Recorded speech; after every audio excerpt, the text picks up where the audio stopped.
Leeds United 2, Everton 2, and twice we clawed ourselves back from the brink of defeat, and twice we clawed ourselves out of that relegation zone, for the time being at least. A ludicrous penalty given away by Captain Liam Cooper, followed up by incisive cutting play by Bamford to slide Klich in, before Demarai Grays Wizardry footwork managed to craft himself open an angle to slice the ball through, and all seemed over before the Brazilian wizard that is Raphinha leathered the ball home to make it 2-2. We'll be going through all of that and more coming at you after the break. So yes, it is unfortunate we could not get all the points. We had to share the spoils with Everton, and we now find ourselves in 14th, just out of that relegation zone, but still with the -4 goal difference. And that is where my main problem arises. I really wanted to win, but I didn't just want to win. I wanted a statement victory. I wanted a 2-0. I wanted a 3-0. I wanted us to really make up for that opening day defeat to Man United. I know that's not realistic because Everton are a force to be reckoned with under their new manager. Rafa Benitez is no mug, and he showed that at us today. Yes, we dominated possession. Yes, we dominated over 70% of the ball, but they were the side with more shots. They were the side that were creating more clear-cut chances, especially in that second half. I'll get onto that in a second.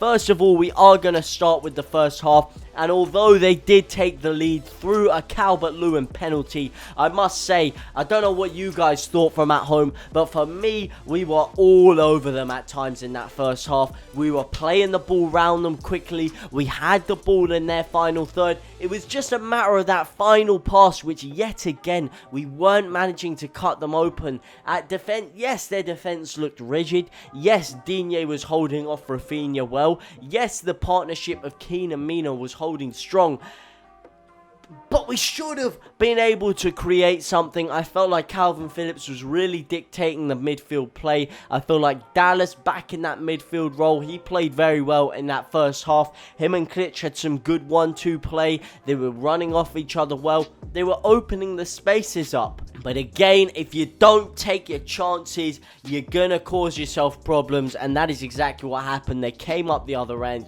on a counter-attack, and I don't know what the hell Cooper was doing, pulling DCL's shirt like that. At first, I was saying, no, never a penalty, ludicrous decision. But as I look back, he did have his shirt basically pulled round his throat over his shoulder. And when you're doing that, you are going to run the risk of giving away a penalty. I feel like it was slightly soft. I don't think that was enough to bring DCL down. I feel like that was simulation a bit.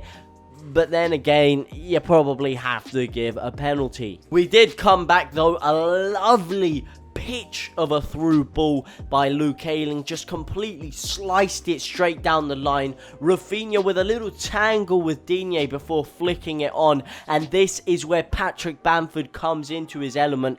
He's awake, he's sharp, he's alert, he's looking around, he's on his toes. There's a little loose ball because Michael Keane, I'm not gonna lie, some people in the stream were absolutely raging at Michael Keane, some Everton fans that are, and I can't blame them because he was caught so flat-footed there. He was caught like a fridge on wheels. That was prime Harry Maguire movements right there. Completely flat-footed. Gets done up by Patrick Bamford. He runs off and picks up the loose ball, and he uses his intelligence to slot Mateusz Klich in with the outside of his left foot. He's in on goal. Bob's your uncle. Aunts your teapot. An absolute beauty of a finish in the end. But then the second half, oh boy, it all went wrong. It all went downhill in that second half. Boy, did it.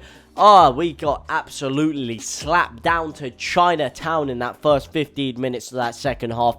Everton were all over us like a rash we couldn't get rid of. We tried the Sudocrem, we tried all kinds of soothing cream, anti-itching cream, antihistamine cream, whatever you want to call it, and believe me, it just was not working. We couldn't get rid of them. Eventually, Demarai Gray, the ball starts off with Demarai actually. He tries to play it down the right. Strike clears it, but he only clears it straight back to Demarai. So it ends up working like a perfect 1-2. He slides Demarai Gray in. The angle is ever so tight. Tighter than a nun's. Yeah, tighter than that. Tighter than the gaps down the side of your bed. Tighter than the Grand Canyon. And he squeezed the ball just down that right hand side. It's a lovely little step over, little shimmy, and then he completely sells Dallas for dead. Lovely footwork by Demarai Gray in the end. Slices the shot through Dallas's legs and straight into that corner. Squeezes it past Meslier. It was a fantastic finish. I saw some people complaining at Meslier. I don't know what you're complaining at Meslier for. It was a beautiful finish by Demarai Gray. And then, boys, speaking of Meslier, he kept us in the game. There was about 3 or 4 clear-cut chances. Junior Firpo, I'm going to get onto him now because defensively, his positioning was suspect at times. I don't know what Bielsa's asking of him, but I'm seeing him basically in the central midfield a lot. He's not tracking his man back down in that left-hand side at all. And there was a time when Iwobi goes through in that second half, and he's caught completely flat-footed. He dives forward and almost tries to push Iwobi. Iwobi just glides past him, plays the ball through to DCL, a lovely through ball. And again, who's there strong on the one-on-ones? The main man, Meslier, is there yet again to stop him from going through. And that was the tail of the second half, really. They had a couple great opportunities after that. Eventually, come the 60th, 70th minute, Leeds start to get a foothold back in the game, and this is where we come back.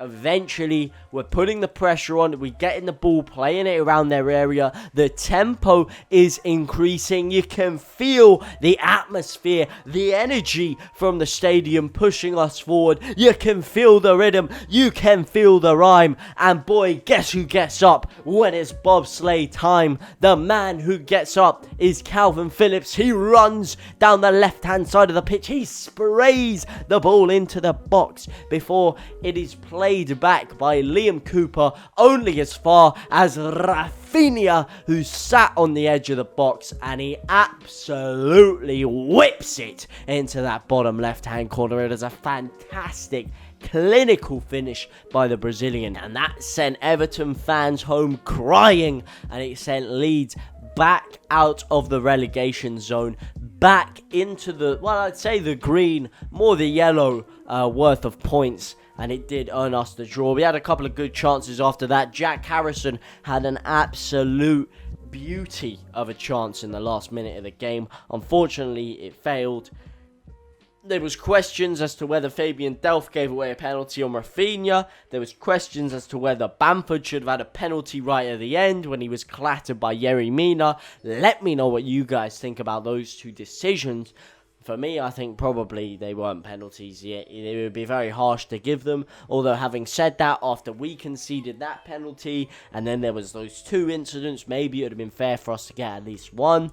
Overall, I think we were the better side throughout probably 50 to 60% of the game. But because of how bad we were at the start of that second half, in my opinion, I feel like you can't really argue with a draw, because when you defend like that for large proportions of time, you're really asking for trouble. So although I think, yes, we dominated the first half, yes, there was probably the second half we were all over them yet again. We dominated the ball. We were not clinical enough, and our defense was cut open like a piece of paper, going with a hot knife going through it at times. And You can't defend like that. I'm sorry. I'm going to go through the 1 to 11 ratings. Meslier in goal is going to get a beautiful little 8 out of 10. I think he was quality today. I feel like he commanded his area well. He made some brilliant saves. And without him, we really could have been up shit's creek without a paddle. So you know what? I'm actually going to make it an 8.5. Ayling over at right back. I don't think he had a stellar game. I don't think he was his worst game. I think it was just a standard 6 out of 10, because there were times when he went completely missing. Liam Cooper for the penalty. I'm going to have to notch it down to a 6 out of 10. I feel like, yes, there were times where he defended well, but yet again, he was caught too flat-footed for me. He was not sharp enough, and his recovery pace was not there, if you ask me. He was bailed out by Calvin Phillips being there a couple of times, if you ask me. And if it wasn't for Calvin Phillips in that midfield, we could have had a serious problem. As for Virgil van Dijk, he is going to get a 7 out of 10. It was not his best game yet again. He was open. There were gaps emerging around him. While he was stood there next to Firpo, I was just seeing gaps on thigh gaps. But he did defend well at times, so I'm going to give him a 7 out of 10. Speaking of Junior Firpo is getting a 5 out of 10 for me. I don't know what you guys thought about him, but I can't give him any more than that. I don't want to be too harsh because he has just signed for us. But boy, his positioning left a lot to be desired for, especially in that second half, especially when Iwobi stood him up one-on-one at times. And I was not impressed with him. Going forward, he didn't do enough for me. Firpo was pretty damn suspect, if you ask me. In that midfield position, I am going to go with a 7.5 out of 10 for Calvin Phillips. It wasn't his best game, but boy, was he a hell of a lot better than Robin Koch was last week. And boy, have we missed him in that midfield position. The midfield runners would have run us ragged. Decore would have had an absolute field day without Calvin there. Yet again, he knows exactly where to be at